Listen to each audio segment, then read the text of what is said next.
السلام علیکم ورحمۃ اللہ وبرکاتہ۔ ناظرین، استقبال ہے آپ کا ہمارے یوٹیوب چینل حمد ٹی وی دیوبند پر۔ ناظرین کرام، بڑی افسوسناک خبر آپ کے ساتھ شیئر کر رہے ہیں۔ ناظرین کرام، یقیناً یہ خبر سن کر آپ کا کلیجہ پھٹنے کو آ جائے گا۔ جی ہاں ناظرین، بتلا دیں آپ کو کہ 35 مسلم پریواروں نے اسلام چھوڑ کر ہندو دھرم اختیار کر لیا۔ انا للہ و انا الیہ راجعون۔ ناظرین بتلا دیں آپ کو کہ یہ اندوہناک خبر مدھیہ پردیش کی بتائی جا رہی ہے۔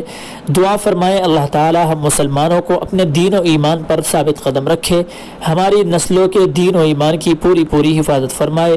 ناظرین کرام، دعا کیجئے اللہ تعالی ان لوگوں کو جو لوگ غلطی سے، بھولے بھٹکے سے، یا پھر انسانوں یا شیطانوں کے بہلاوے اور پھسلاوے سے کفر و شرک اختیار کر چکے ہیں، اللہ تعالی ان کے لیے ہدایت کی راہ ہموار فرمائے اور ان لوگوں کو پھر سے مشرف باسلام فرمائے، اسلام کو بلندی، قوت اور عظمت و تقدس عطا فرمائے، اور اہل اسلام کے دل و روح کو سکون و شادمانی عطا فرمائے، اور مسلمانوں کی حفاظت فرمائے، پورے عالم میں مسلمانوں کی حفاظت فرمائے۔ السلام علیکم ورحمۃ اللہ وبرکاتہ۔